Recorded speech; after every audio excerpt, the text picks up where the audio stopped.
Boa tarde, meus amigos, boa tarde, minhas amigas. Nós estamos aqui na Sociedade de Estudos Espíritas Francisco de Assis, em Petrópolis, no estado do Rio de Janeiro, né? E na tarde de hoje, nós vamos realizar o nosso Fórum de Ideias e Debates Espíritas, que terá por tema o papel do perispírito nas doenças. E quem vai fazer o estudo para a gente é o nosso irmão Paulo Nagai, trabalhador do Centro Espírita Leon Denis, aqui em Bento Ribeiro, no Rio de Janeiro. É um prazer sempre receber o Paulo, porque esse tema, ele é catedrático nesse tema, e há muitos anos que a gente escuta o Paulo falar sobre perispírito, e como é um assunto da máxima importância, nós convidamos o Paulo para fazer esse estudo conosco. O Paulo vai fazer a exposição dele, tá? São 75 minutos, não é isso, Paulo? E depois a gente abre para perguntas. O Paulo estará ali à disposição para tirar as nossas dúvidas. Então, ao final, podem fazer perguntas que o Paulo irá responder. Mas antes de nós iniciarmos, nós vamos ler pequeno trecho do livro Pensamento em Vida, de Francisco Cândido Xavier, pelo Espírito de Emmanuel. E nós escolhemos aqui um trecho do capítulo 28, que tem por título Enfermidade. Emmanuel diz assim: ninguém poderá dizer que toda enfermidade, a rigor, esteja vinculada aos processos de elaboração da vida mental, mas todos podemos garantir que os processos de elaboração da vida mental guardam positiva influenciação sobre todas as doenças. Toda emoção violenta sobre o corpo é semelhante a martelada forte sobre a engrenagem de máquina sensível. E toda aflição animalhada é como ferrugem destruidora, prejudicando-lhe o funcionamento. Sabe hoje a medicina que toda tensão mental acarreta distúrbios de importância do corpo físico. O pensamento sombrio adoece o corpo são e agrava os males do corpo enfermo. Se não é aconselhável envenenar o aparelho fisiológico pela ingestão de substâncias que o aprisionem ao vício, é imperioso evitar os desregramentos da alma, que lhe impõem desequilíbrios aviltantes, quais sejam aqueles auridos das decepções e nos dissabores que adotamos por flagelo constante do campo íntimo. Guardemos, assim, compreensão e paciência, bondade infatigável e tolerância construtiva em todos os passos da senda, porque somente ao preço de nossa incessante renovação mental para o bem, com o apoio do estudo nobre e do serviço constante, é que superaremos o domínio da enfermidade, aproveitando os dons do Senhor e evitando os reflexos letais que se fazem acompanhar do suicídio indireto. Então, nesse momento em que ouvimos aqui a palavra do benfeitor Emmanuel, vamos elevar o nosso pensamento ao alto, ao Pai Criador, a Jesus, o médico das almas, aos nossos orientadores espirituais, aos grandes ministros do Senhor, primeiro para agradecer por todas as bênçãos que cada um de nós tem recebido ao longo da nossa reencarnação. Mas também pedir ao Pai que nos dê ombros fortes, coragem, sabedoria, né? Para que a gente possa continuar trabalhando em prol da nossa recuperação, em prol do nosso crescimento, em prol da nossa renovação espiritual. Também vamos rogar ao Pai que abençoe o nosso irmão Paulo Nagai, abençoe sua família, seu trabalho, seus bons propósitos, seus estudos, e que ele possa ser iluminado na tarde de hoje para nos ajudar a compreender um pouco melhor o tema perispírito ligado à questão da nossa saúde. Porque, como diz o nosso tema, né, nós vamos estudar sobre o papel do perispírito nas doenças. E assim, envolvidos por essas vibrações que vêm do alto e se debruçam sobre cada um de nós, vamos pedir ao Pai que proteja todos, né, principalmente aqueles mais necessitados, e que Ele nos dê a permissão para iniciarmos o nosso estudo da tarde de hoje. Graças a Deus. Paulo, a palavra está com você, meu amigo. Pode dar início ao seu estudo. Bom, mas tenha certeza, eu tenho meu melhor homem no trabalho. Melhor homem. Meu melhor homem. Vamos lá. Primeiramente, uma boa tarde para todos. É um prazer estarmos juntos novamente para um estudo e, principalmente, realmente um tema muito importante para todos nós, porquanto é uma questão do bem-estar nosso e do nosso entendimento a respeito da medicina dos espíritos. Bom, então, nós vamos dar início apresentando aqui o nosso programa, né? O roteirinho aqui que nós vamos seguir para chegar ao bom termo aí do nosso entendimento. Primeiro, nós vamos fazer não uma introdução, porque nós vamos fazer uma introdução ao tema propriamente dito, mas vamos dar uma visão geral sobre a medicina dos espíritos, porque a gente vê aí muita gente falando sobre medicina espiritual, e é bom a gente firmar um conceito que, pelo menos nós lá no Leon Denis, seguimos, é uma base de conhecimentos que a gente tem e desenvolve no nosso encontro de medicina espiritual. Então, é muito importante a gente fixar essas bases aí e ter um bom entendimento. Depois nós vamos fazer uma pequena introdução ao tema, papel do perispírito nas doenças. Para a gente solidificar essa base, vamos falar sobre a Trindade Universal, a matéria, os fluidos, o mecanismo da ação fluídica,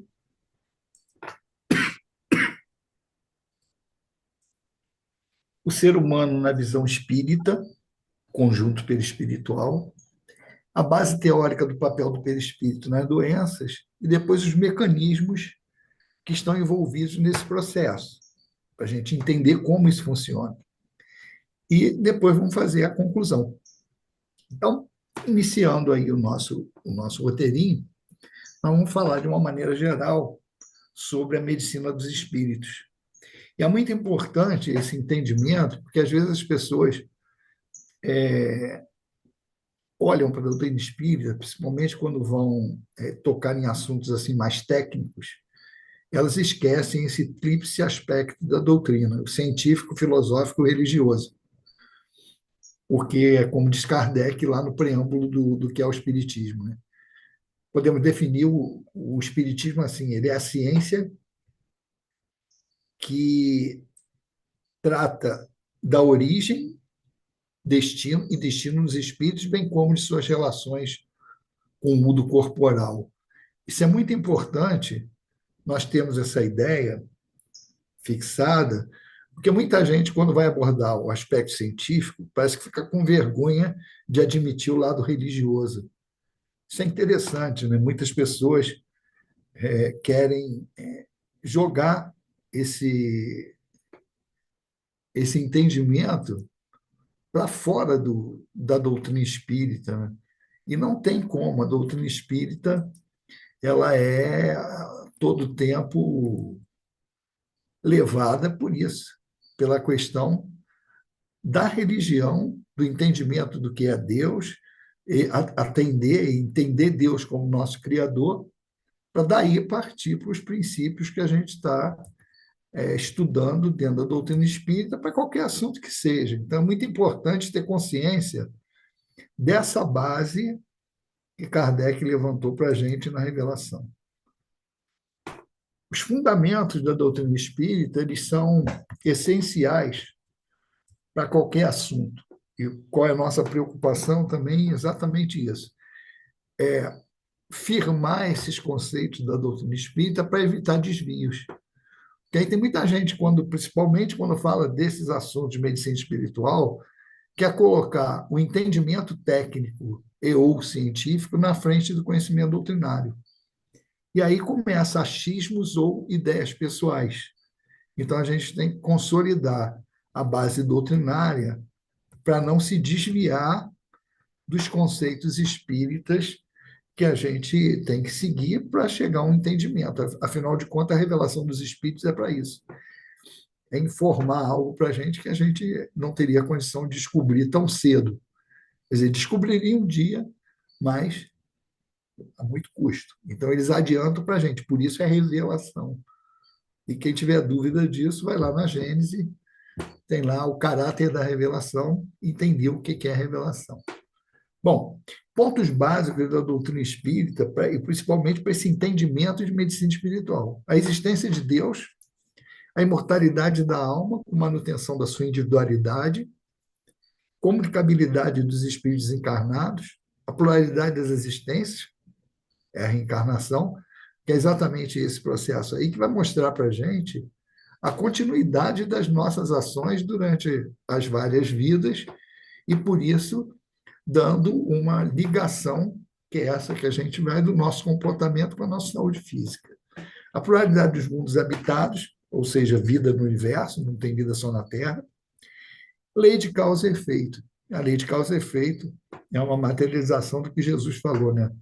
Plantar, vai colher. Então, não tem como. E esse conjunto de informações, eles dão a firmeza para todos nós da justiça da lei divina.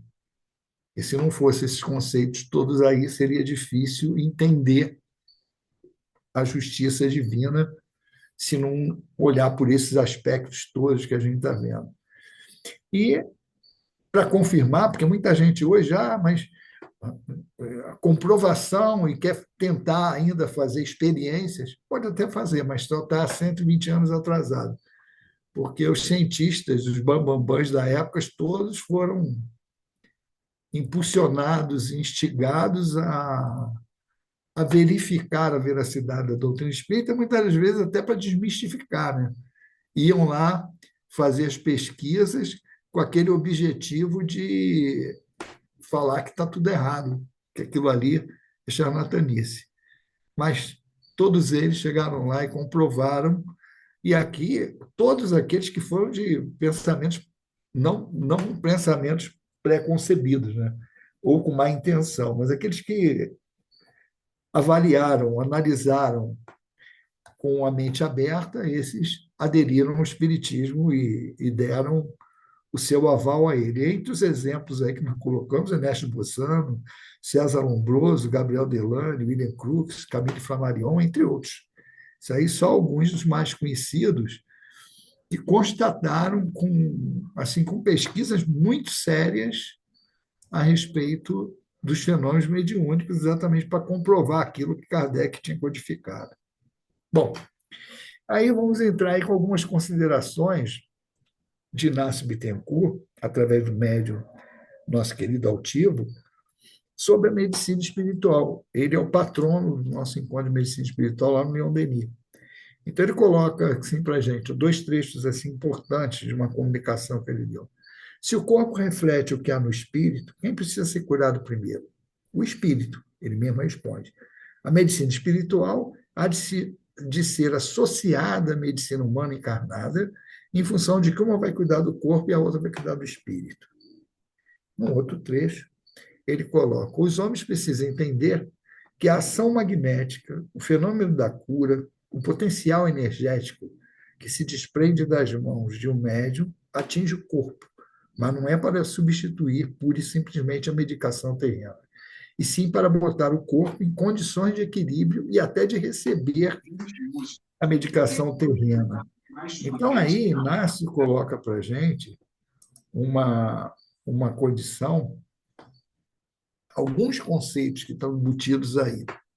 Bom, é que muitos de nós olham para a medicina espiritual e só vê isso que está aqui, ó: passe, prece, água fluidificada, desobsessão, operação espiritual, receituário mediúnico.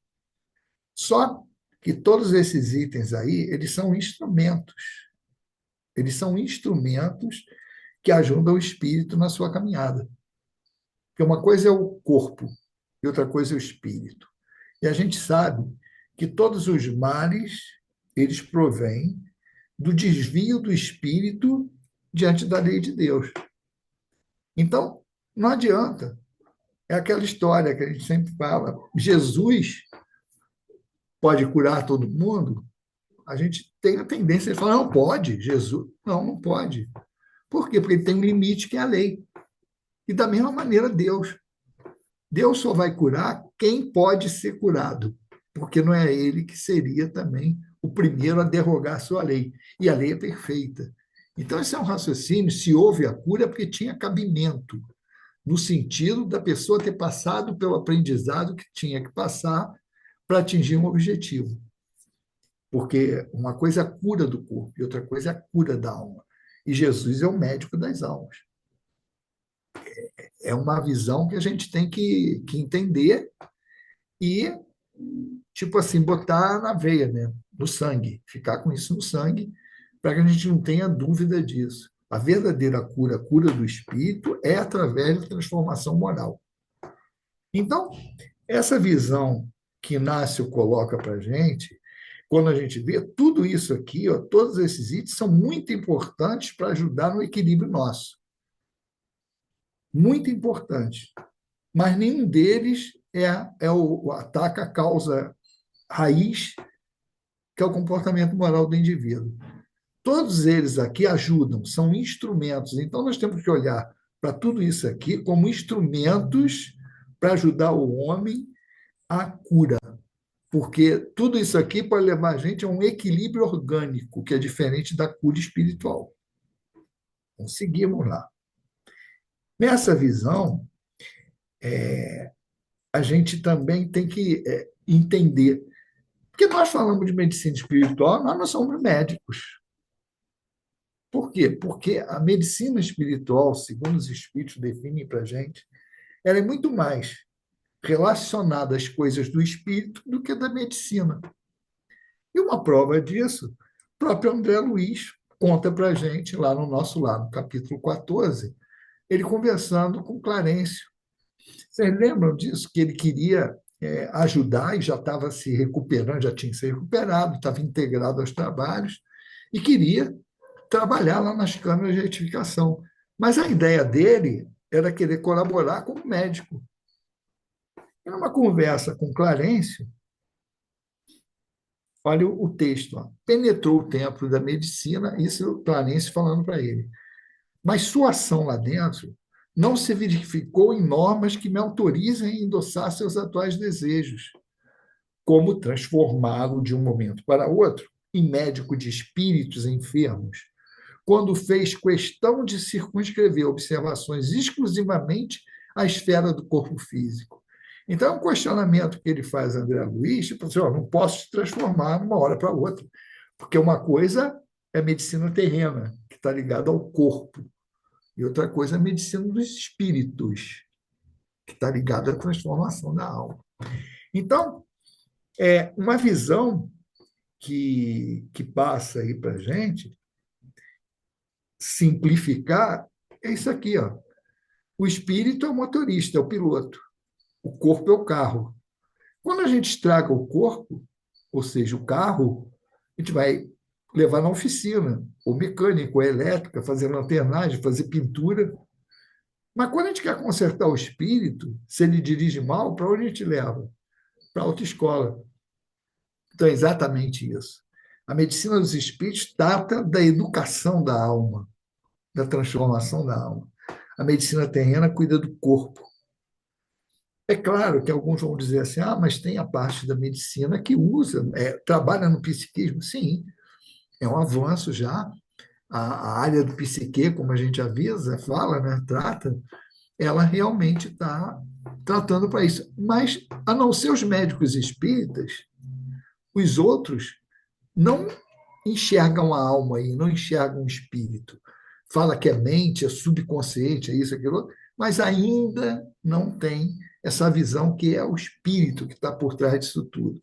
E vai chegar um dia lá, tranquilamente, isso a gente pode afirmar, porque é uma condição normal do progresso essas coisas acontecerem. Né? Não tem como a gente não ter essa visão. Isso aí, daqui a um tempo. Mas tem médico. A gente não pode confundir também.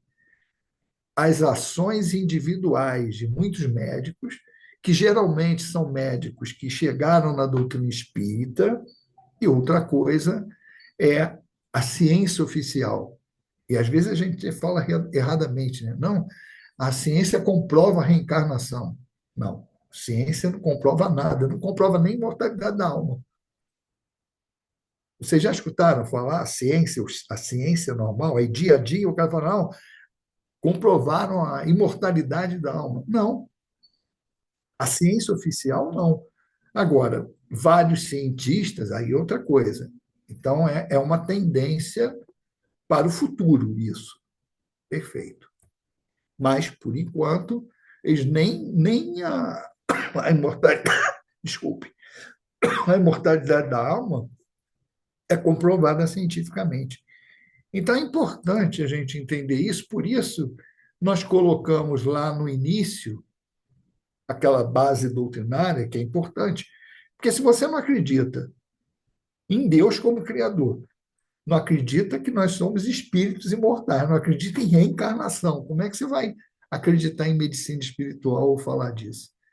Tu vai falar de tudo quanto é coisa, menos de medicina espiritual.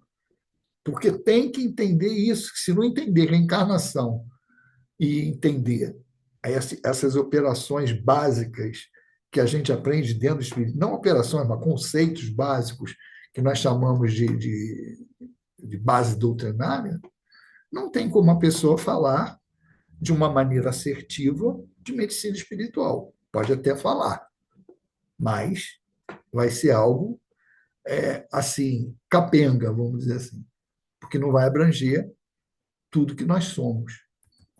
Bom, então, introduzindo o tema, aí já é uma visão da medicina espiritual, nós vamos agora à introdução ao tema propriamente dito. Então, nós vamos já partir do que a gente conhece, não é? O perispírito, e aí eu vou abrir aqui, pedir licença a você, já, ou o conjunto perispiritual, que aí a gente vai ver aí por quê. Ele é diário de bordo do espírito. Ele é o repositório das nossas ações durante as várias encarnações nas quais nós estamos buscando a nossa evolução espiritual. Então, essas ações que a gente produz nessa caminhada, que a gente tem nessa caminhada, elas produzem ou equilíbrio ou desequilíbrio, de acordo com atendo à lei ou me desvio da lei. Tudo que eu fizer de acordo com a lei, equilíbrio. Fizer fora da lei, a produzir desequilíbrio nesse modelador biológico, que mais cedo ou mais tarde, esse desequilíbrio ou equilíbrio vai gerar saúde ou doença no nosso corpo físico, de acordo com as características das escolhas feitas. Então, um resuminho para a gente entrar aí, pelo espírito, é que, como ele grava tudo, é igual o histórico do nosso WhatsApp ali, tem todas as chamadas que a gente fez, tem tudo que a gente fez, exatamente pelo espírito. Então, ele grava, está ali tudo gravadinho. Toda ação que eu faço dentro da lei, ela vai produzir equilíbrio, como consequência, saúde no corpo físico. Ação fora da lei de Deus vai me produzir desequilíbrios no corpo espiritual ou no conjunto perispiritual e vai produzir doença mais cedo ou mais tarde no corpo físico. Então, essa ideia, essa estrutura que a gente já vai partir, é isso. E o que é que nós vamos tentar ver no estudo? O objetivo é entender como isso funciona. Como é que é o mecanismo? Como é que ocorre isso? Como é possível o meu desvio moral influenciar na saúde? Esse é o caminho que a gente vai fazer, um caminho lógico para a gente sair daqui entendendo como isso ocorre. Bom, primeira coisa que a gente vai fixar é o início que a doutrina espírita impõe para a gente, no que a gente chama de, no que a gente, não, que a doutrina espírita chama de a Trindade Universal, Deus, Espírito e Matéria. Então, na pergunta 1 lá, que é Deus, a inteligência suprema, causa primária de todas as coisas. Então, está aqui Deus, o Criador. O que ele usou para criar o universo todo? Duas matérias-primas. O princípio individual, o princípio material individualizado, vira matéria, e o princípio espiritual, que individualizado vira espírito. Isso aqui é o que a gente chama de trindade universal dentro do espiritismo, Deus, Espírito e Matéria. Se não entender isso aqui, se não entender a base, não tem o resto.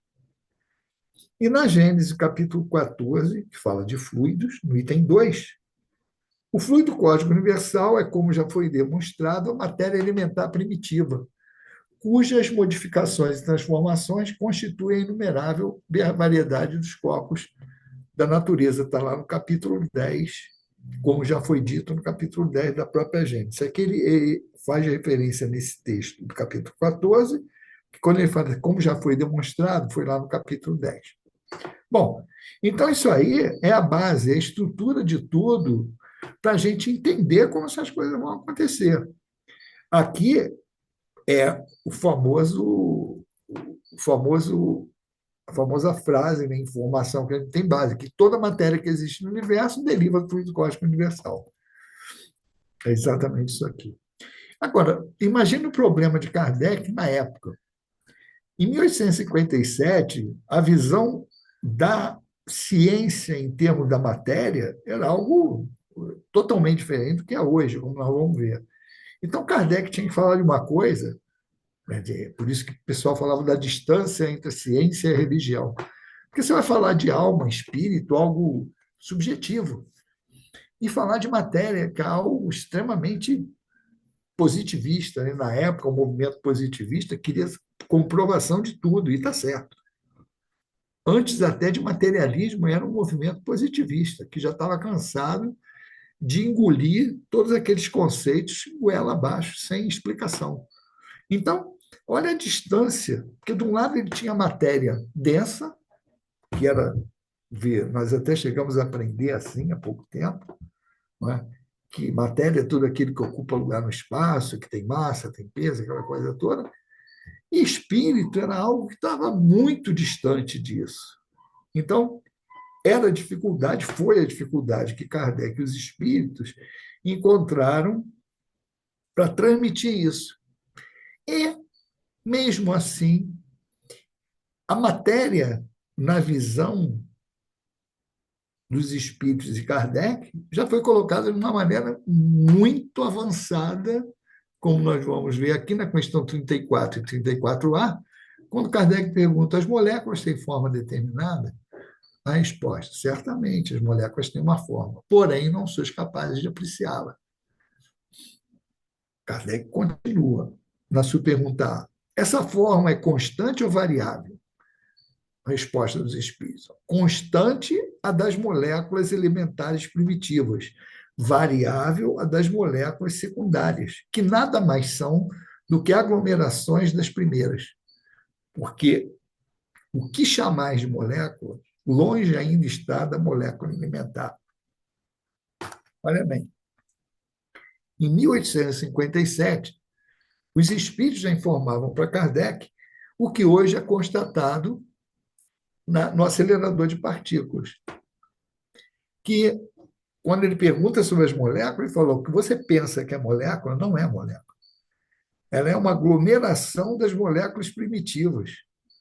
Então, é como se você estiver olhando aqui, achando que isso é uma coisa só, e isso aqui é uma aglomeração dessas moléculas primitivas. E se vale para a molécula, vale para o átomo, vale para as partículas que compõem o átomo. Então, você vê o que se chama hoje de física quântica, que é a física das partículas, do movimento das partículas, já estava lá como revelação no Livro dos Espíritos, colocando já naquela época essa visão que hoje é totalmente diferente daquela visão. A ciência hoje, você que tinha matéria distante do espírito, uma distância astronômica, porque aqui tinha várias estruturas para chegar daqui até aqui, o espírito ter contato com a matéria. O que a ciência fez? A própria ciência matou o materialismo, porque a matéria que estava aqui nessa distância, nós fomos vendo através dos átomos, dos elétrons e dos núcleos, que são as partículas, e dos prótons, que compõem os átomos, os prótons e nêutrons quebrados, e você chega nos quarks e nas subpartículas, e hoje a ciência busca, através do acelerador de partículas, a partícula fundamental. Então, essa visão que se tem hoje fez com que a matéria que estava no outro extremo ela se aproximasse do espírito. Então, a gente sabe hoje que fluido cósmico universal puro, que a gente falava, está aqui e é o que a ciência está buscando, a partícula primitiva. E o espírito está colado aqui. Não é matéria, mas ele tem que ter afinidade com a matéria. Hoje, eles já estão procurando essa matéria sutil, o que a gente já sabia por revelação, desde a época lá, 1857, que toda a matéria que existia do universo era derivada do fluido cósmico universal. Então, olha o caráter, o que é revelação. E hoje é que o homem está olhando isso. E várias outras coisas que a gente vai ver aí. Até aí está tudo bem? Então, vamos lá. Com esse conceito, você já fica mais fácil entender a ação do espírito sobre a matéria, porque ela não está tão distante assim. Ela está aqui do lado. Ó. O espírito, ele não acessa essa matéria densa que está lá no outro extremo. Ele tem acesso a essa matéria sutil que está coladinha aqui com ele, e ele exerce a sua influência ali. E essa influência ela vai replicando para conforme vai se adensando a matéria. Que nesse sentido aqui, ó, da matéria densa para cá, você vai tendo um aumento de frequência das partículas, uma diminuição da densidade da matéria, ela ficando cada vez mais sutil e mais energética. Porque quanto maior a vibração, mais energia é. Então, é isso que se procura hoje nessas experiências do acelerador de partículas, promovendo choque de partículas sob efeito de campos magnéticos, para que você vá quebrando essas partículas, né, que já são subpartículas, e que você detecte essas partículas sutis. Então, o maior problema hoje é detectar, porque estourar elas, quebrar, provavelmente já se quebra, já se chega ali na partícula primitiva. O problema é que os nossos instrumentos não são capazes de detectar. Tanto que a gente bota o nosso telescópio mais potente para o universo hoje e a gente ainda vê um buraco muito grande. Se eu não me engano, a gente só enxerga 35% de matéria. Eu estou chutando, tá? Não lembro quanto é, mas é enorme, é daí para menos, tá? Por quê? Porque a maioria, e a gente sabe que não tem vácuo absoluto, ou seja, todo o universo está ocupado de matéria. Como eu detecto só 35% ali, é porque o resto eu não consigo ver, porque está fora do alcance dos meus instrumentos.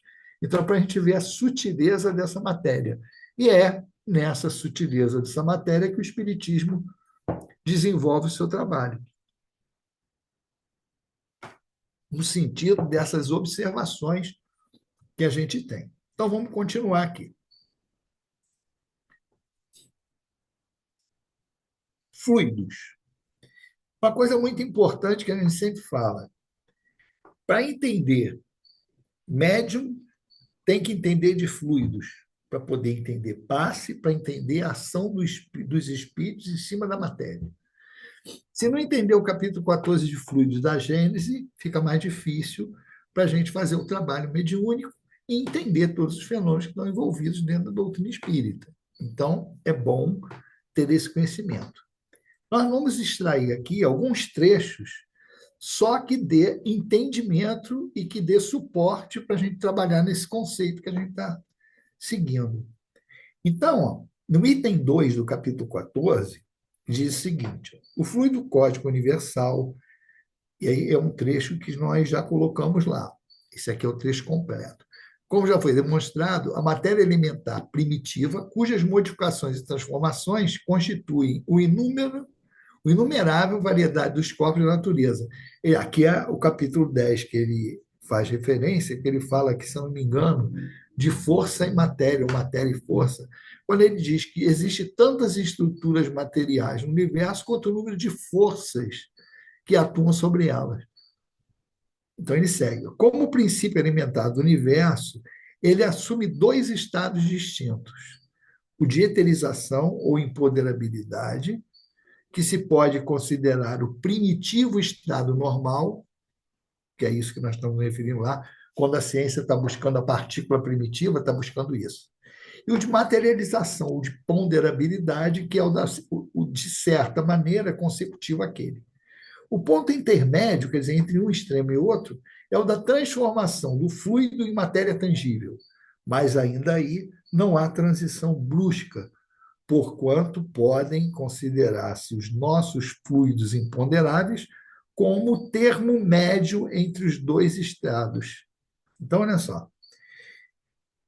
Aqui eu tenho matéria densa, aqui eu tenho a matéria sutil, fluido cósmico universal. Entre um extremo e outro, ao que ele fala ali, não há transição brusca. Há o estado de eterização, onde essa frequência vibratória vai diminuindo, vai condensando a matéria, chega aos fluidos imponderáveis da Terra, eletricidade, magnetismo e outros, e estado de materialização, que é aquela matéria que a gente consegue enxergar. Que aqui entra, a gente vê o estado de vapor, gases e outras coisas, até chegar à matéria sólida. Então, aqui é o estado de materialização, do outro extremo, estado de eterização, e no meio, fluidos imponderáveis da Terra. Então, é esse quadro aí que a gente imagina quando a gente falou lá, ó, o espírito no extremo e matéria no outro. Então, existe entre esses dois extremos a matéria que vai estar colada aqui no espírito, porque o espírito não é matéria, mas a matéria mais sutil vai ter que estar aqui. Aí você pergunta, pô, mas por que tu afirma isso? Porque tem que ter afinidade para o espírito interferir na matéria. Então, esse fluido cósmico universal é o ponto que se assemelha, em termos de estrutura, à matéria que compõe o fluido, o espírito, o material. Não estou dizendo que seja matéria, mas material no sentido de composição. Então, ele tem que ser muito parecido aqui. Mas o espírito não é matéria. É diferente desse quadro. Está fora daquele quadro que a gente montou ali. Então, vamos lá. Já temos uma visão de onde o espírito se movimenta. No capítulo 14 ainda, no item 17, vamos falar da qualidade dos fluidos. Eles estão ali dentro daquele, vamos dizer assim, daquele quadrinho que a gente mostrou. Mas o que diferencia eles? Então, ele está falando da qualidade dos fluidos e ele chama atenção para uns fluidos que existem na Terra e que são parecidos com esses caras. Mas entre tais fluidos, há os tão intimamente ligados à vida corporal que, de certa forma, pertencem ao meio terreno. Em falta de observação direta, seus efeitos podem observar-se como se observam os do fluido do ímã, fluido que jamais se viu, podendo-se adquirir sobre a natureza deles conhecimentos de alguma precisão. É essencial esse estudo porque está nele a chave de uma imensidade de fenômenos que não se conseguem explicar unicamente com as leis da matéria. Então, o que ele quer dizer? O fluido que a gente dispersa ou sai das nossas mãos, impulsionada pelo nosso pensamento para atingir o outro na hora do passe, a gente também não vê. Então, o que ele fala é o seguinte: olha, não dá para tu ver isso aqui. Mas ó, observa o fluido do ímã, que você também não vê, mas você vê o efeito dele. Então, aqui está um exemplo de um ímã com polos voltados, com o mesmo polo da mesma carga voltados aqui. Então, polos de mesmo sinal se repelem. Então, você não consegue chegar com esse ímã a uma distância menor que isso aqui, porque há uma resistência aqui causada pela repulsão do campo. Poderia botar um exemplo também aqui do que acontece do ímã de geladeira. Quando a gente pega um ímã da geladeira, a gente vai lá, encosta, de repente a gente sente uma atração e larga o ímã. Aparentemente é a geladeira que atrai o ímã, mas não é o ímã que atrai a geladeira. Só que a geladeira é muito pesada, ela não vem, a gente larga o ímã e ele cola na geladeira. Então, ali, por quê? O ímã está atraindo outro material que é sensível a ele. É uma atração. Aqui no exemplo, nós mostramos uma repulsão. Então, isso é usado até nos trens de alta velocidade, aqueles trem-bala que andam sobre trilhos, aquilo ali usa carga magnética igual para que ele levante, ele não fique em atrito com o trilho. Isso aumenta a velocidade dele. Então, é algo aplicável dentro da ciência para a melhoria do nosso transporte. Mas você vê ali, é a mesma coisa, você não vê nada ali, mas ali existe uma força atuando. Então, da mesma maneira, o fluido que a gente dispersa pelas mãos, ele não aparece, mas ele tem um efeito no outro. Mais uma coisa que a gente tem para juntar aí. Vamos seguindo. Agora, como funciona? A gente falou que sai das mãos do indivíduo. Agora, como funciona isso? Gênesis, ainda no capítulo 14, item 14. Os espíritos atuam sobre os fluidos espirituais, não manipulando-os como os homens manipulam os gases, mas empregando o pensamento e a vontade. O pensamento e a vontade são para os espíritos o que a mão é para o homem. Pelo pensamento, eles imprimem àqueles fluidos esta ou aquela direção. Eles os aglomeram ou combinam, ou os dispersam.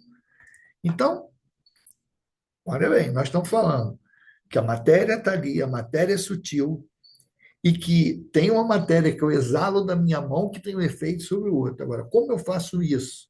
Os espíritos falam, olha, nessa matéria sutil, a gente, pelo pensamento, a gente modifica essa matéria. A gente pode juntar ela, ou seja, formar coisas como se fosse um Lego. A gente montar várias estruturas, como também a gente pode dispersar. Então, o pensamento, movido pela vontade, eu quero, penso e vou ali e vou modificar. Isso é o pensamento que faz. Paulo Roberto levantou a mão. Pode falar, Paulo. Ou levantou sem querer? Bom, se quiser falar, levanta a mão de novo aí. Eu acho que foi sem querer, porque ele não falou mais nada. Então, vamos lá. Seguindo o nosso raciocínio. A gente sabe que tem essa visão. Agora, vamos ver. Tem o pensamento, eu modifico, influencio esse fluido sutil. Mas vamos olhar para nós. Essa é a grande diferença. E o que a gente fala que é importante ter essa visão. Então, para eu falar de medicina espiritual, eu tenho que entender como eu sou sob a luz do espiritismo. Se eu não me enxergar da mesma maneira que a doutrina espírita mostra, como é que eu vou falar de medicina espiritual? Não tem como. Então, o ser humano na visão espírita. E também entender o conjunto perispiritual.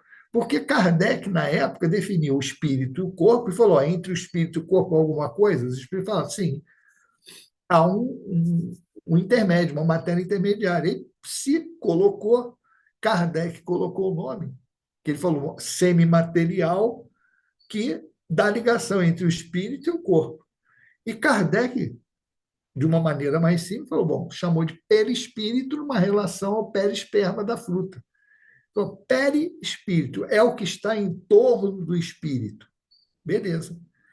Tem alguma coisa em torno do espírito que faz a ligação entre ele e o corpo físico. Durante muito tempo, nós tratamos isso como sendo algo único, no sentido de é um corpo homogêneo, único e homogêneo. Então, a gente chamava isso de perispírito. Só que a gente já viu o espírito está numa extremidade, que nem matéria é, e a matéria densa está longe para caramba. Hoje a gente já sabe por conta das estruturas materiais imensas que a ciência já detecta.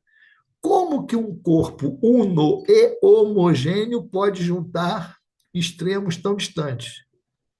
Então, fomos vendo com as informações de André Luiz e também observando aquela tabelinha dos fluidos, que realmente não podia eu ter alguma coisa aqui que unisse duas coisas tão diferentes. Então, chegou ao termo que quando a gente fala que o perispírito é o produto mais importante do fluido cósmico universal, é que você vê toda aquela degradê de frequência vibratória que tem ali da matéria, é o que realmente tem que preencher o espaço. O perispírito tem que ser composto daquilo ali para ele poder ligar o espírito, que nem matéria é, a matéria densa que está lá no outro extremo. Então, nós vamos observar algumas citações, informações de André Luiz que comprovam isso. E uma outra coisa que eu vou falar para vocês, e a gente vai comprovar ali nos textos. O perispírito, que a gente chama de conjunto perispiritual por causa disso, porque ele não é um corpo homogêneo, ele é uno, porém é heterogêneo, ou seja, ele é formado de várias estruturas, de diferentes estruturas ali, para exatamente ele ter aqueles processos de ligação entre uma camada e outra, para que você tenha contato, para que o espírito, como Leon Denis fala, o espírito quer, o perispírito transmite e o corpo obedece. E quando o sinal vem de lá para cá, é a mesma coisa. O corpo passa pelo perispírito e chega no espírito a sensação. Então, é muito importante ter essa visão. Nós vamos ver alguns textos aí para a gente comprovar, porque, de uma maneira geral, a gente sempre entendeu, e está correto, há no homem três coisas. Primeiro, o corpo ou ser material, que é análogo aos animais e é animado pelo mesmo princípio vital. Ou seja, o fluido vital que está dando movimento ao nosso corpo é o mesmo que dá movimento para os animais, com algumas variações. Segundo, a alma ou ser imaterial, que é o espírito encarnado no corpo. E o laço que prende a alma ao corpo, princípio intermediário entre a matéria e o espírito. Ó, foi isso que Kardec falou lá na introdução 6 de O Livro dos Espíritos. Agora, formação e propriedade do perispírito lá na Gênese. Olha o que Kardec fala. O perispírito, ou corpo fluídico dos espíritos, é um dos mais importantes produtos do fluido cósmico. É uma condensação desse fluido em torno de um foco de inteligência ou alma. Então, eu tenho o espírito, e em volta dele esse fluido vai se condensando. Então, não pode ser homogêneo, porque essas estruturas todas que Kardec e os Espíritos mostram lá na Gênese, que ele fala que há um infinito número de estruturas materiais, você não pode ter uma estrutura de uma composição única ligando esses extremos. Tá? Então, vamos lá, seguindo.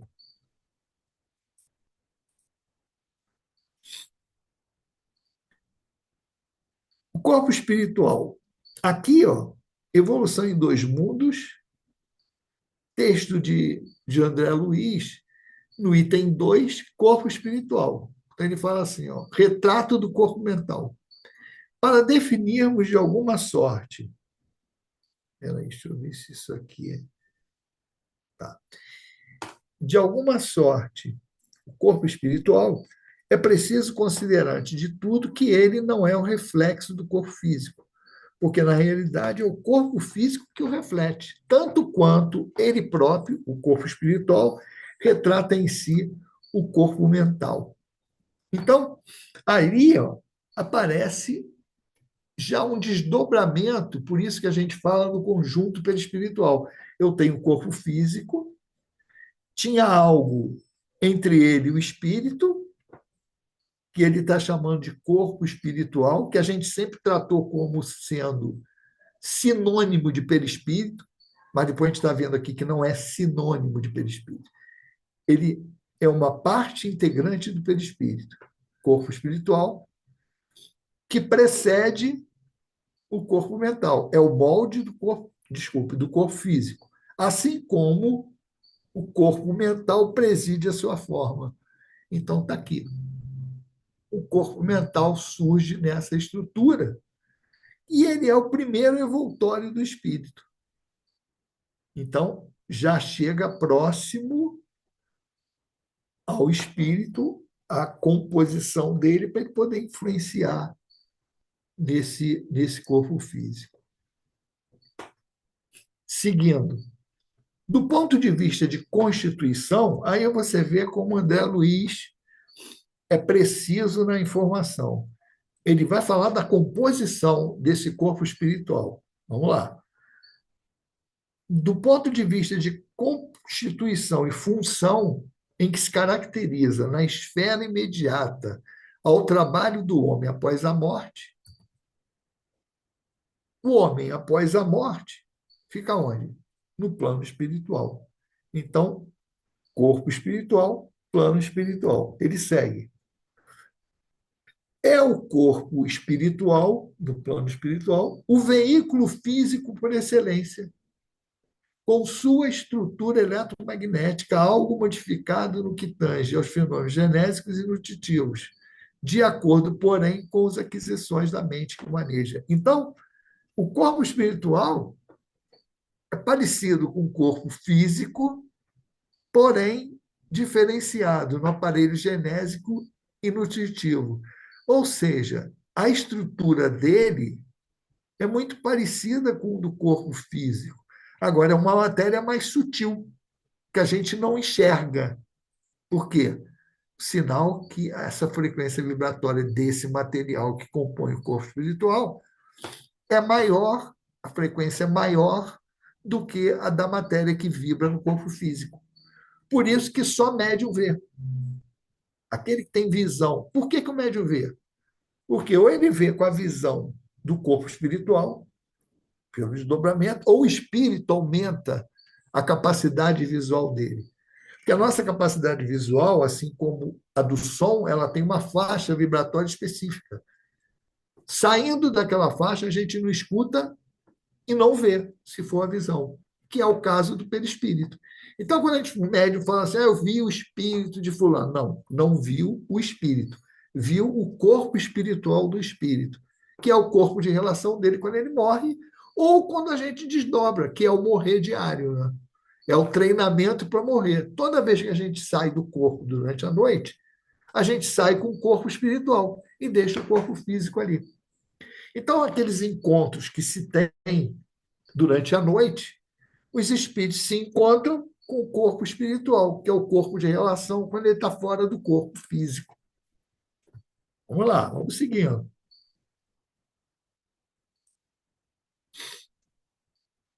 Ainda ali, ele vai dar mais detalhes. Estudando no plano em que nos encontramos, ou seja, ele lá, ó, na posição de criaturas encarnadas, o corpo espiritual ou psicossoma, porque ele fala assim, soma é matéria, o corpo. Psico, que é por conta da mente. É assim o veículo físico relativamente definido pela ciência humana, com os centros vitais que essa mesma ciência, por enquanto, não pode perquirir e reconhecer.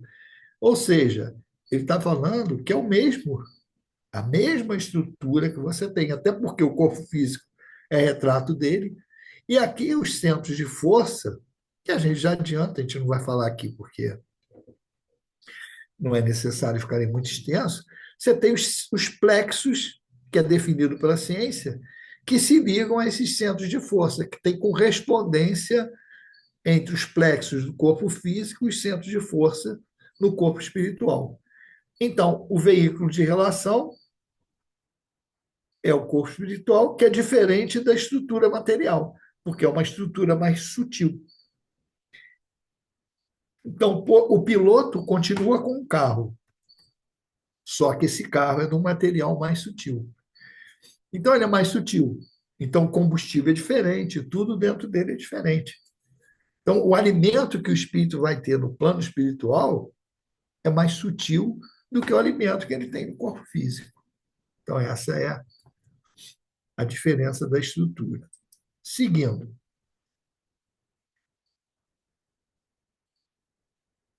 Então, para atender a essa situação que a matéria foi sendo, antes era tão distante do espírito, e que você tinha que ter um perispírito que abrangesse tudo aqui. Então, por isso que ele não pode ser homogêneo. Hoje, a matéria chegou para cá. percorrendo todos esse caminho aqui. Então, o perispírito, o corpo físico que está aqui, ele tem o dupletério, que André Luiz também definiu, lá em, meu Deus do céu, Entre a Terra e o Céu, acho que eu estou com o texto aí, se eu não tiver, não tem problema. O dupletério é aquela parte que fica no corpo quando eu desdobro. O corpo espiritual é o corpo que eu tenho quando desencarno, e quando eu desencarno, ó, dupletério, corpo físico, ó, do pó vieste ao pó retornarás, que o dupletério é constituído do fluido do planeta. É a matéria necessária para que o corpo espiritual tenha ação sobre o corpo físico. Se liga molécula a molécula a esse corpo físico e a colinha o dupletério. Estou desencarnado, meu corpo de relação ao corpo espiritual. E eu tenho o corpo mental, que é o primeiro evoltório do espírito. Olhando assim, eu atendo a essa estrutura material necessária para que o espírito tenha ação sobre o corpo. Então, tem aqui o conjunto perispiritual. É por isso que a gente chama de conjunto perispiritual. Para sintetizar isso, nós temos o homem. E aí que entra a diferença. Se a ciência só olha para a gente e vê isso, ela está devendo, ela está só olhando 33,33% da gente. Porque lembra lá que nós temos um corpo, somos um espírito e um perispírito ligando isso. Independente dele ser, lembra, ele é uno, mas não é homogêneo. Mas ele é o que está ali no meio. Se ele só olha esse corpo, ele só vai atender 1/3 do que a gente é. Tá? Só que eu não sou só isso. Eu, quando olho para mim, eu vou ver aqui o meu corpo físico, eu estou olhando meu corpo físico. Só que meu corpo físico não é só isso. Esse corpo físico ele está envolto do dupletério, que é a matéria que eu tiro do planeta para me envolver, para que o espírito possa ter a ligação com isso aqui. Porque quando eu estou no plano espiritual, desencarnado, o meu corpo de relação é o corpo espiritual. Só que quando eu olho o corpo espiritual, eu também estou olhando que por trás dele eu tenho um corpo mental. E esse corpo mental é o primeiro evoltório do espírito. Então, essa estrutura que eu tenho que ver e para entender como se facilita. O espírito desequilibra com as suas ações o corpo mental, ou equilibra, lembra lá do início, ação do bem ou no mal. Esse desequilíbrio, quando eu enxergo que eu errei, e aí entra naquele quadro, né? Para eu seguir o processo de educação, eu tenho que observar o erro, reconhecer o erro, me arrepender, me redimir. Quando eu reconheço esse erro e me arrependo, eu marco uma parte correspondente do corpo mental que tem a ver com a escapada da lei. E aquilo fica no corpo mental. Quando eu me preparo e já entendi aquilo ali e tenho como carregar aquele fardo, porque Deus não dá um fardo mais pesado que eu posso carregar, esse desequilíbrio passa para o corpo espiritual. E passou para o corpo espiritual, não tem jeito. Quando eu encarnar, ele se junta aqui a esse conjunto, ele monta o dupletério em torno dele, se liga molécula a molécula ao corpo físico, e mesmo que esse corpo físico tenha sido gerado geneticamente por pais perfeitos, o desequilíbrio que eu estou aqui, a distonia, o desequilíbrio que eu marquei nesse corpo espiritual, vai, com o tempo, passar para o corpo físico e a doença eclode aqui. Por isso que a gente diz que num processo de expurgo, de expiação, no sentido técnico, é quando eu passo por esse processo, que é consciente, ele vai funcionar o corpo físico como mata-borrão do espírito. Porque esse desequilíbrio que vai estar encadeado aqui no corpo espiritual vai passar para o corpo físico, ocasionando a doença, e quando eu desencarnar, se eu cumprir todas as etapas educativas referentes ao que eu precisava, a doença fica no corpo.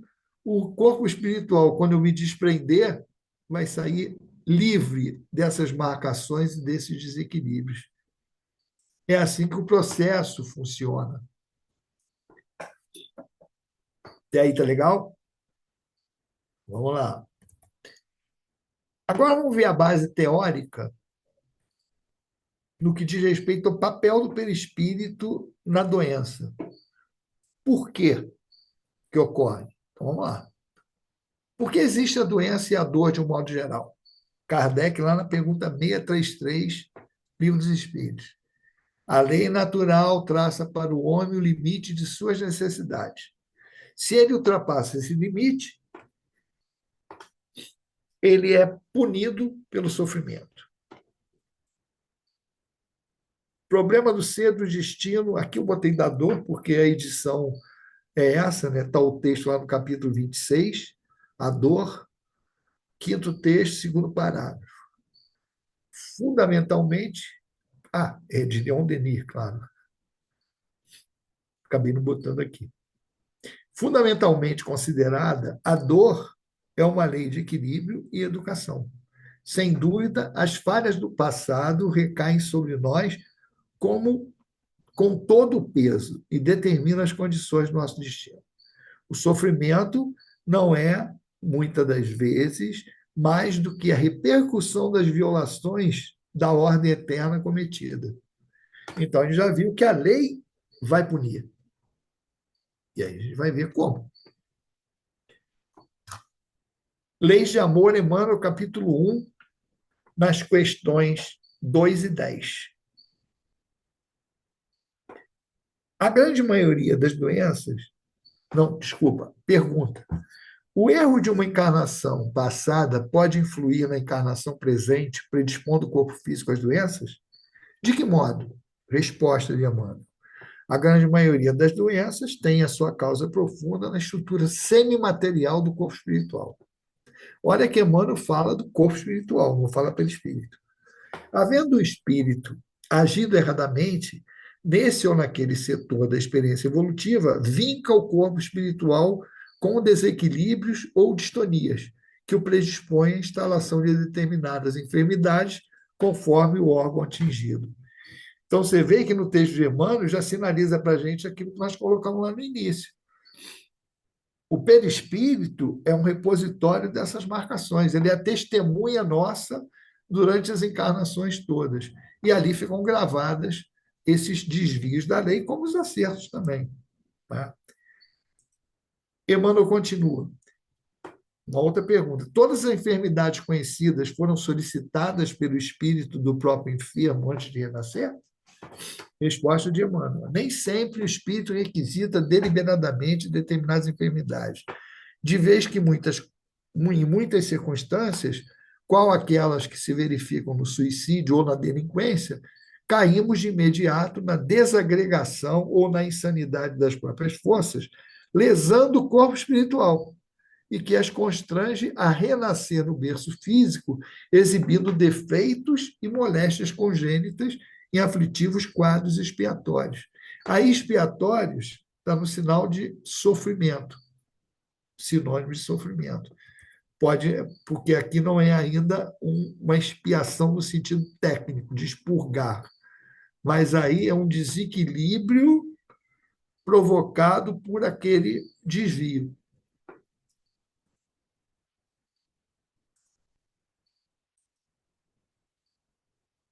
Ainda Emmanuel, agora na questão 6. Qual a explicação lógica das enfermidades congênitas? Resposta. Os grandes delitos operam na alma estados indefiníveis de angústia, de choque. Daí nascendo a explicação lógica das enfermidades congênitas, às vezes inabordáveis a qualquer tratamento. Por que inabordável a qualquer tratamento? Porque ela está marcada no corpo espiritual. Não adianta você trabalhar no corpo físico, porque a matriz dela está desequilibrada. Então, são aqueles casos que você vai lá, acerta o corpo e a doença volta. Por quê? Porque ela está instalada no corpo espiritual.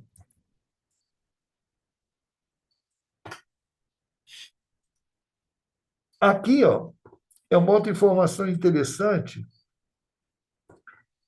que comprova aquilo que nós trouxemos lá no início de outro livro, de outra citação de André Luiz, que a gente fala, ó, o corpo espiritual tem órgãos, porque o corpo físico é reflexo dele.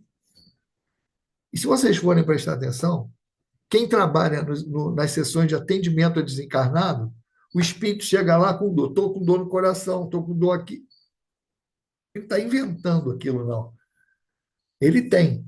Independente de ser reflexo do corpo físico, que às vezes ainda está ligado mentalmente lá, mas ele está sentindo porque ele tem uma organização ali, você tem uma estrutura organizada. A prova disso, olha mais nesse texto aqui, ó. Casa mental, no mundo maior. Decorridos alguns momentos, concluí a configuração das peças e o ritmo vibratório tinha sobre os olhos dois cérebros quase idênticos. Diferia o campo mental do desencarnado, revelando alguma superioridade no terreno da substância, que no corpo perispiritual era mais leve e menos obscura. Ele estava comparando o do encarnado com o desencarnado. Então, ele viu a diferença do cérebro material do cérebro perispiritual. Interessante. Vamos ver em outro texto aqui que ele também que ele fala mais sobre isso. Deixa eu botar a canetinha aqui de novo. Ora, o cérebro é um instrumento que traduz a mente, manancial de nossos pensamentos. Através dele, pois, unimos a luz ou a treva, ao bem ou ao mal. Examinamos aqui dois enfermos. Vamos botar a figura aqui logo, que aparece aqui. Um na carne e outro fora dela. Está aqui. Ambos trazem o cérebro intoxicado, sintonizando-se absolutamente um com o outro. O desencarnado com o encarnado. Então, olha só. Ele não está falando teoricamente. Ele está observando o cérebro do encarnado e o cérebro do desencarnado. Ele diz, os dois estão em conjugação, estão em desequilíbrio, mas um é mais sutil do que o outro. A vibração, a sintonia é a mesma, mas a característica da vibração da matéria é diferente. O pensamento está sintonizado, mas a vibração material é diferente. A frequência vibratória da matéria é diferente ali. Então, uma é mais densa e outra é mais sutil. Então, essa é outra coisa que comprova realmente o que a gente sempre fala. Algumas pessoas não aceitam isso, mas André Luiz afirma categoricamente que o corpo espiritual tem órgãos. Uma outra coisa importante. Nós falamos que o pensamento atua na matéria. É através do pensamento e a vontade que ele vai lá e vai, se for ações no bem, vai construir equilíbrio, se for ações no mal, vai construir desequilíbrio.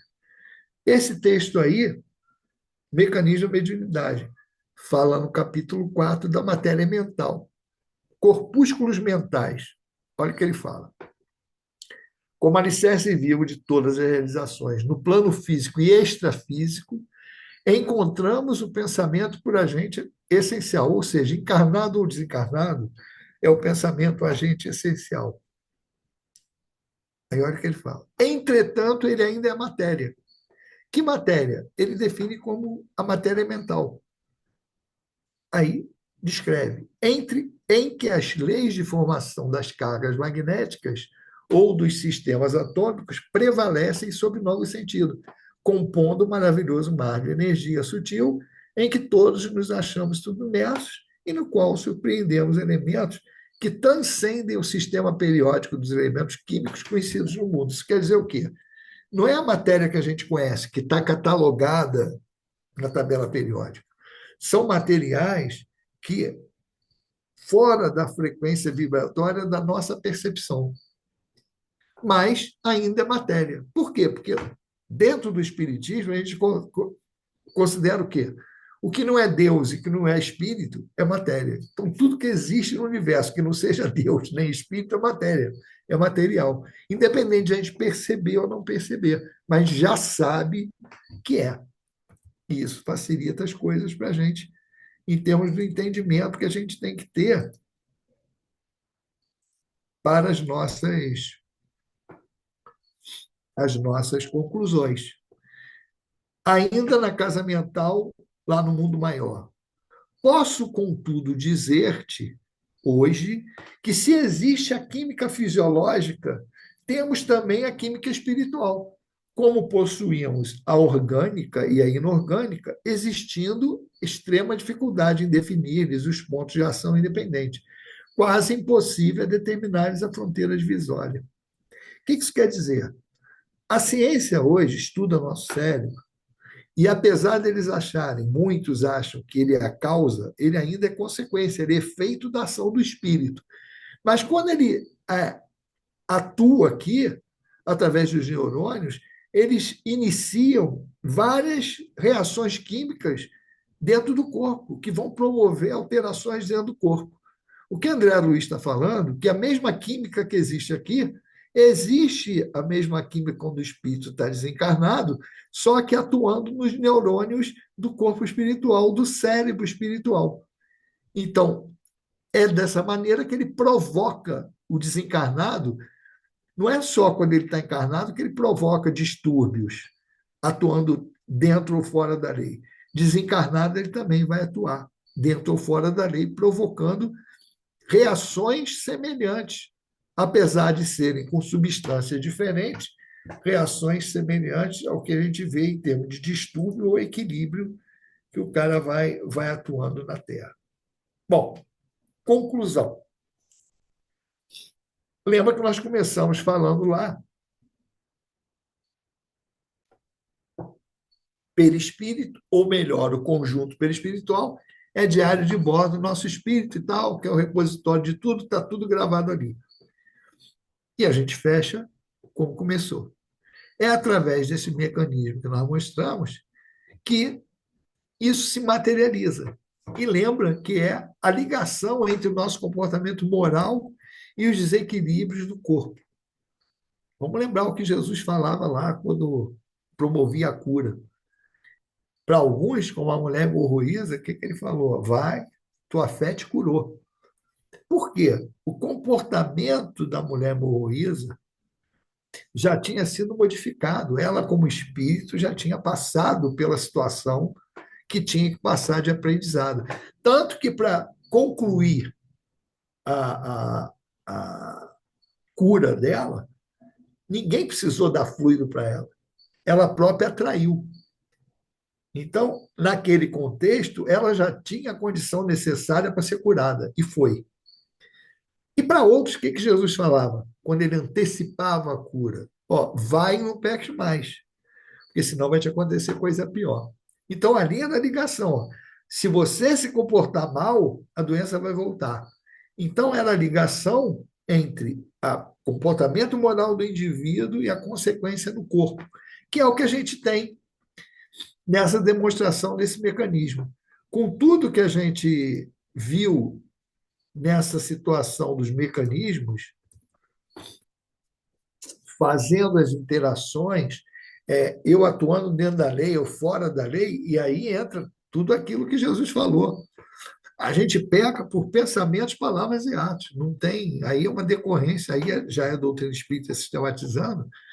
Mas quando você fala lá, pecados por pensamento, ação, falar, quando você xingava lá, raca, e até virava a cara, quer dizer, tudo isso é antes da ação.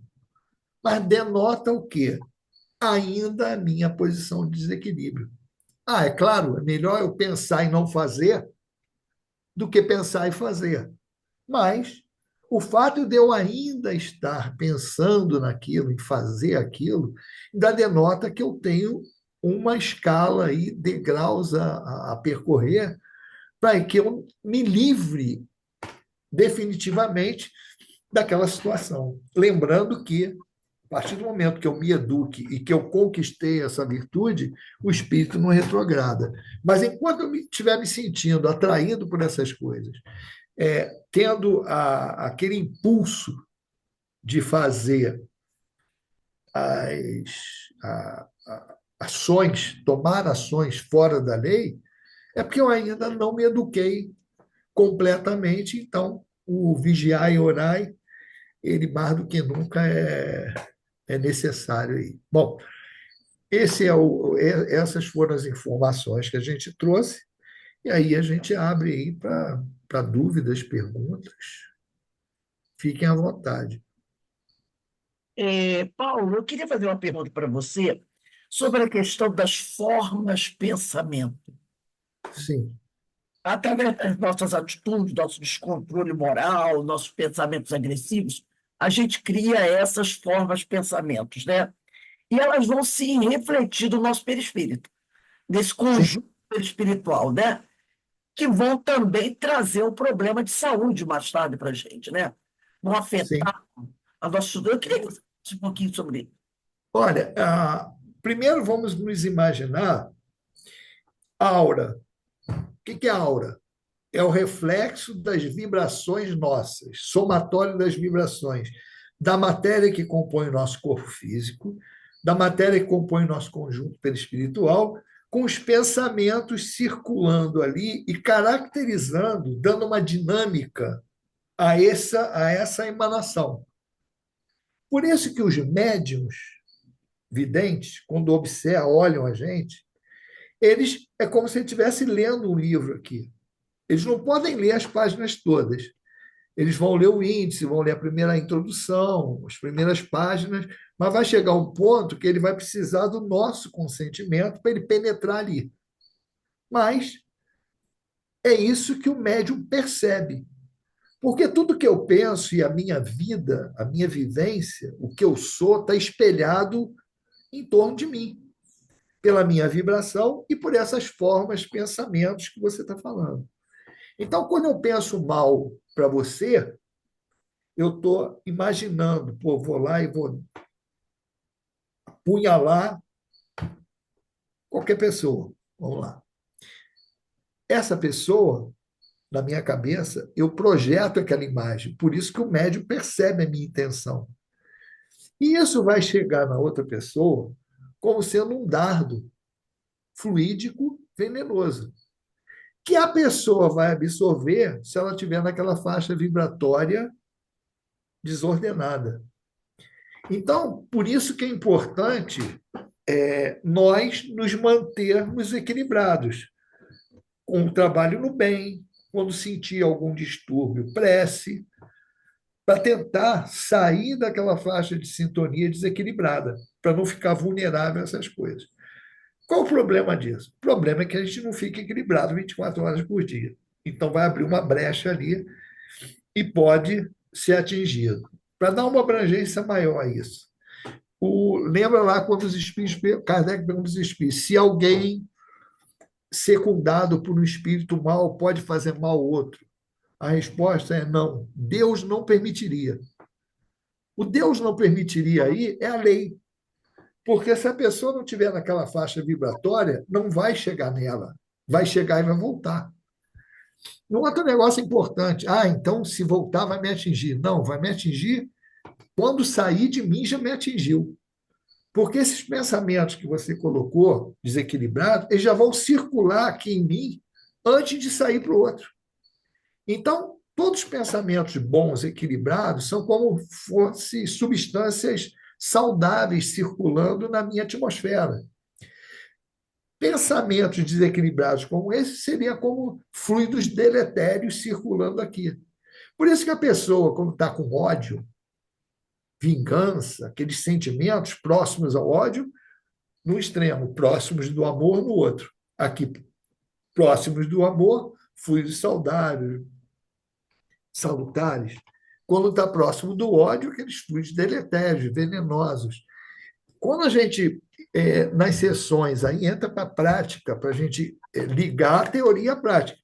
Você recebe lá na mesa de atendimento desencarnado, que a gente ainda chama de desobsessão, mas que os espíritos falam mais adequado ao atendimento é desencarnado, porque a maioria ali não é nem obsessor, é um espírito sofredor. Né? São espíritos sofredores. Então, os espíritos, quando estão ali, e às vezes eles estão com aquela raiva danada, e você mete um passe dispersivo, e quem tem evidência percebe isso, aqueles fluidos densos, escuros, oleosos, pegajosos, que está ali dentro, em volta, em torno dos órgãos vitais dele, do coração e de outros órgãos. E que você, quando tira ali, alivia o espírito. Só que não adianta você tirar ele, não mudar a postura e continuar alimentando aquilo ali. Mas, de uma forma geral, essa é a teoria envolvida e o mecanismo envolvido nas formas pensamentos. Quando eu direciono para o outro, aí é como se fosse uma flecha mesmo venenosa jogando para o outro. Mas mesmo se eu não direcionar para ninguém, é o que eu estou exalando. E isso vai o ambiente psíquico do planeta e absorve quem estiver naquela faixa. Então, quando você diz que ali no Livro dos Espíritos diz assim, que Deus não permitiria que se fizesse mal ao outro, mas se o outro estiver na faixa vibratória daquele que está emanando o fluido, aí vai ser afetado. Porque aí entra o merecimento. O Deus não permitiria, a lei não permite. Mas se ele estiver na faixa, aí o cara pergunta, mas como é que atingiu? Atingiu porque ele não atingiu aquele mérito para a lei proteger. Ele está fora da lei também, então ele é atingido. Mesmo que não seja comigo, mas você tem um comportamento deturpado com outro. Você está naquela faixa vibratória, porque a gente não deve um ao outro, a gente deve à lei. E esse é o problema. O nosso comprometimento é com a lei, não é individual, não é por CPF. Então, quando a gente emana essas energias ruins, a gente cria uma zona mórbida, né, no nosso organismo. E isso também vai anulando esses recursos de defesa do nosso corpo, né? Não, isso aí é muito importante que você falou. A gente falou muito sobre isso, principalmente na época da pandemia, porque da maneira como foi tratada a pandemia na época, politizaram muito isso, então teve muitas informações assim distorcidas, um medo assim se colocou um pânico geral e a gente sempre chamava atenção para isso. Diminui a defesa, a imunidade perispiritual. Que você tem alguns comportamentos para você manter a imunidade física, não é? Determinados alimentos, você tem um comportamento assim, tem um comportamento assado. Agora, o medo, o pavor, da maneira como as coisas foram feitas, muita gente ficou vulnerável por causa daquilo. Por exemplo, teve muitas casas que pararam de trabalhar, teve outras casas que continuaram trabalhando. E nem por isso tiveram problema. Mas tudo tem a ver com o quê? Se você está predisposto mentalmente àquilo, você está abrindo brecha, porque você está diminuindo a tua imunidade. Veja bem que é diferente. Nós não estamos falando de fazer doideira. É a mesma coisa na vida material. Só passa pela dor quem tem que passar. Só passa pela violência quem tem que passar. Isso é a lei de Deus, é justiça. Agora, meu amigo, imprevidência é outra coisa. Se eu. Ah, não é minha hora de morrer, mas pô, vou aqui para a via. E começa uma via movimentadíssima. Eu não posso nem falar, dar exemplo, eu estou na Serra, eu estou perto de vocês, estou em Teresópolis. Se eu ir para a rua aqui, para a estrada, movimento, autoestrada, ficar atravessando para lá e para cá, uma hora o carro vai me pegar. Isso é ato de imprevidência. Isso não está previsto na lei. Ato moral meu, escolha minha. Então, tirando os atos de imprevidência, nada acontece sem ter cabimento na lei. É aquele negócio, não tem bala perdida, bala é achada. A não ser que você vá para uma área de guerra porque você quis. Aí você está se expondo. Mas é a mesma coisa. Então, você tomando todas as providências que tem que tomar. Só vai ser atingido se você tiver que passar por aquilo mesmo. Não tem muito. Agora, você cria possibilidades. No livro dos médiuns, tem lá uma situação que o espírito, eu não lembro qual o capítulo, qual situação que é contada, que o espírito vira para o médium e fala assim: ó, fala para o fulano não passar lá em tal lugar hoje não, senão ele vai ter problema. Mas por que o espírito mandou avisar isso? Porque o médium era pavio, o cara que foi avisado era pavio curto. Ele pensou: não passa lá no tal lugar, tal bar, não, que vai ter confusão lá. E o cara, como é pavio curto, ele pode se sentir atraído daquilo e ir lá. Foi realmente o que aconteceu. Quer dizer, aquilo ali não tinha que acontecer. O cara foi desavisado e aquilo, juntou a fome com a vontade de comer. O magnetismo é isso. Então, por que a gente fala que não tinha que acontecer? Porque não existe determinismo nos atos morais do indivíduo, senão não haveria livre-arbítrio. Determinismo ocorre quando eu crio uma ação que vai ter que ter uma reação correspondente. Aí eu criei um determinismo quando eu. É igual você pegar lá aqueles peixinhos na peixaria, né? Em festa junina. Puxou aquele peixe, a prenda é tua. Você que pescou. Então é uma ação que vai ter uma correspondência.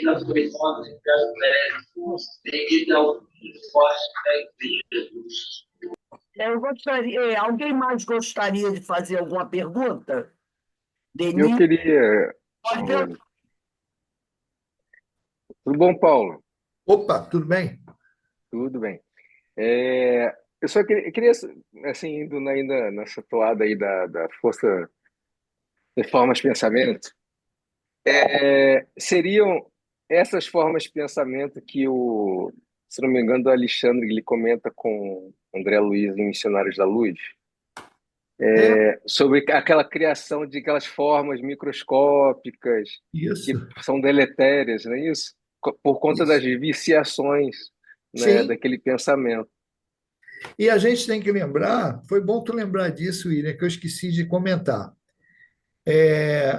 No Evolução em Dois Mundos, André Luiz chama atenção para o nosso domínio sobre as células. E ele chama atenção que as células são seres, princípios inteligentes, que as células se unem, apesar de serem iguais, elas, no grupo celular, elas têm uma atuação específica. Então, elas trabalham ali, cada uma com a sua característica. Mas ele lembra que todas elas parecem como se fossem assim, organizações, governos, estados, que têm um trabalho específico, mas são presididas pelo espírito. Então, é isso que ele fala.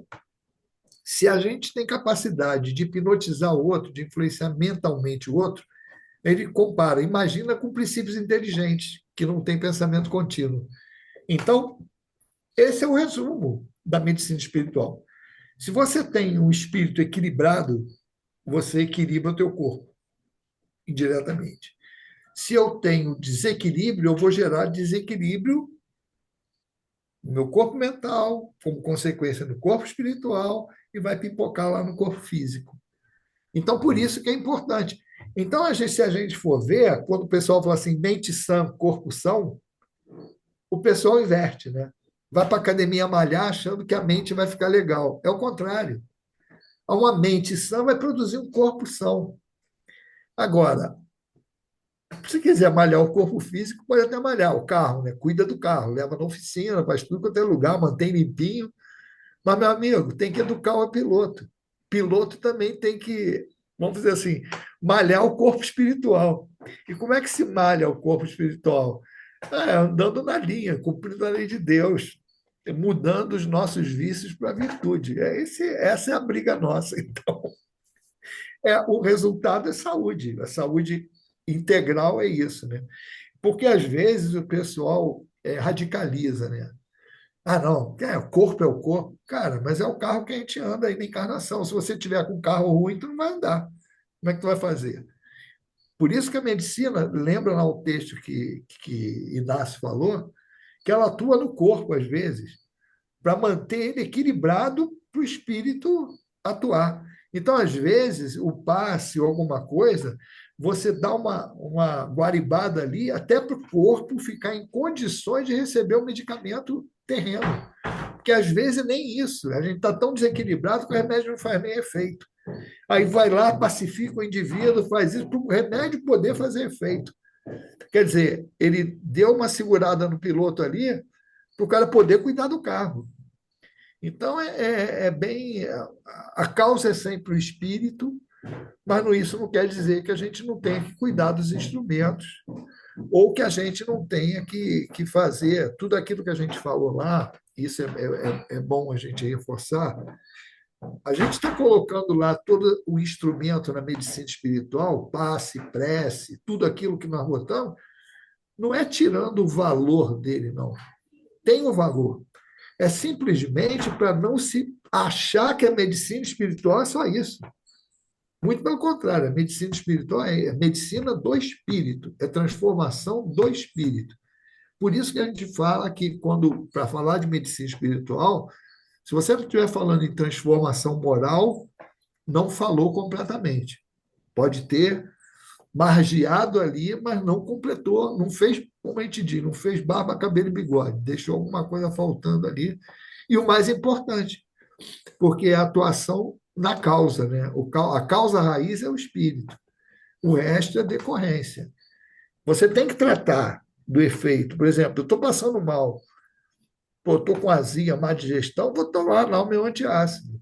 Mas eu sei que isso é paliativo, porque isso aí eu estou trabalhando na causa. O que eu tenho que tomar cuidado é com o que eu estou comendo, que horas que eu estou comendo, com a quantidade que eu estou comendo, porque é isso que está causando o problema. Agora, eu causei o problema, a causa raiz não é aquela. Mas, pô, não vou ficar sofrendo à toa. Eu tenho que ir lá e tratar da consequência, mas olhar para a causa raiz e trabalhar lá, senão vai ficar enxugando gelo. Eu vou lá, trabalho no efeito, trabalho no efeito, trabalho no efeito. Se eu nunca olhar para a causa, eu vou continuar tendo aquele problema ali e não vou me consertar. Alguém mais? Tem uma companheira aqui, eu acho que queria fazer uma pergunta. Alguém mais gostaria de fazer uma pergunta? Liga o microfone. Denise.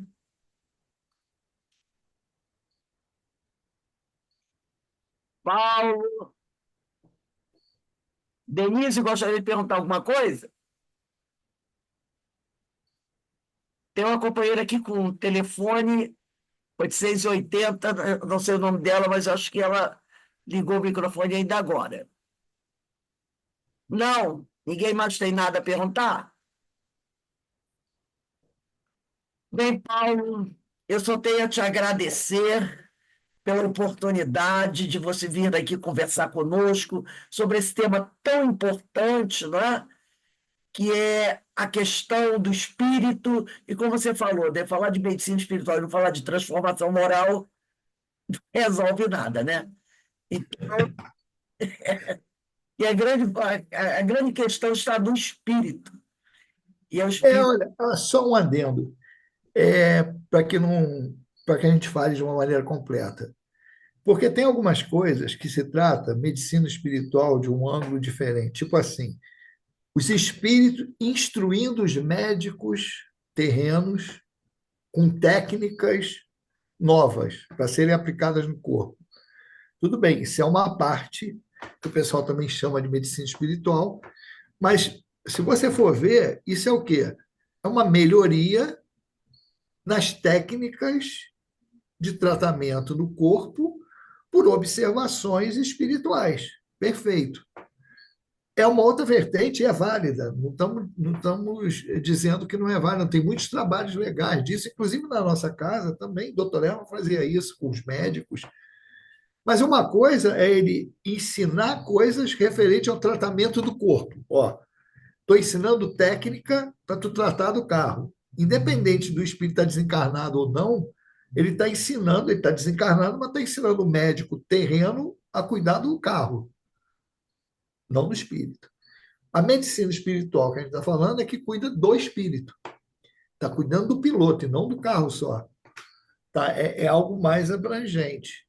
que não tira o valor desse tipo de informação que vai dar aos médicos que tiverem ouvidos de ouvir e olhos de ver acesso a técnicas mais apuradas, baseadas até no conhecimento do perispírito e de ações que hoje os médicos terrenos não acreditam, mas que os espíritos médicos vêm ensinar para quem quiser aprender. Só isso para não ficar assim uma lacuna aí. Então, nós te agradecemos muito por ter nos cedido o seu tempo para estar conosco, conversando sobre esse assunto tão importante. Esperamos poder contar com você em 2025 para conversarmos mais, aprofundarmos mais essas questões tão importantes. Sem problema, um prazer.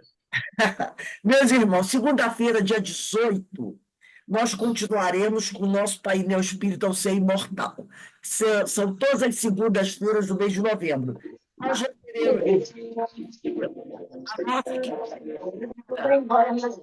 Valéria Ventura, lá de Guapimirim, e ela vai conversar conosco sobre as obsessões sutis e as graves consequências, que também afetam o nosso perispírito, não é? As obsessões sutis e as graves consequências. Então, todos são convidados para estarem conosco segunda-feira, 18h40, para estudarmos sobre as obsessões sutis e as graves consequências. Bem, Então, Rose, a gente chega à conclusão que o negócio é o pensamento, né? Porque se você se manter o pensamento, e é complicado no tempo atual, você manter esse equilíbrio, né?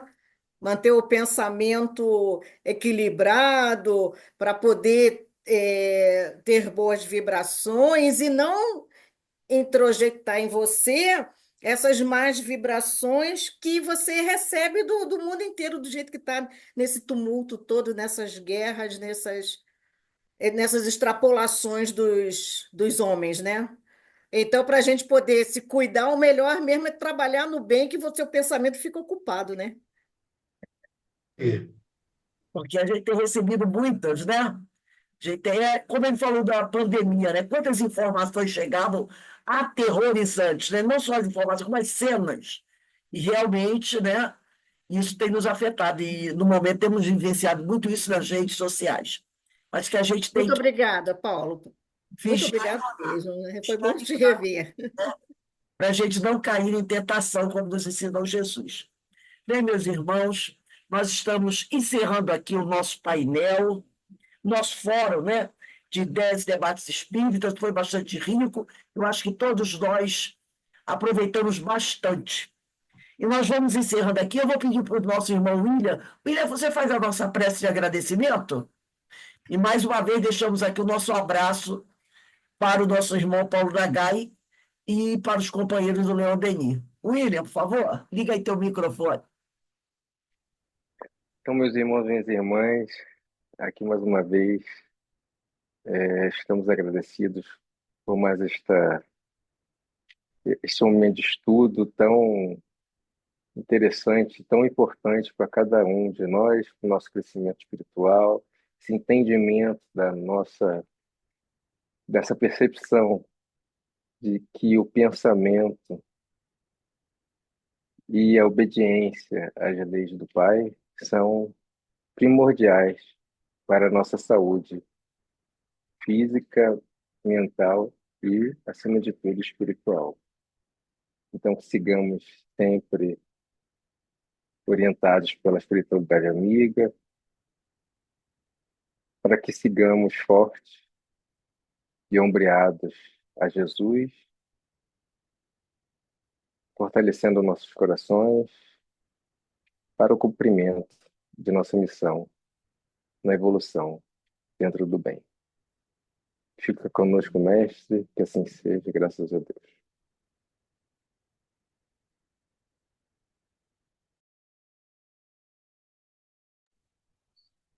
Rose, liga seu microfone. Meus irmãos, nos despedimos agora, deixando o nosso abraço para todos os companheiros que estiveram conosco até esse horário, nossa amiga Dolores, Regina, Nagai, Andresa, William, Paulo Roberto. Um grande abraço a todos e fiquem em paz. Que o Senhor nos abençoe. Paz e bem para Então, todos. um abraço a todos. Tchau, um abraço. Vou Beijo e abraço a todos. Boa Obrigado, noite, Paulo. Obrigado, Andressa. obrigada. encerrar Tchau. a participação de todos. E Nagai, mais uma vez, muito obrigada.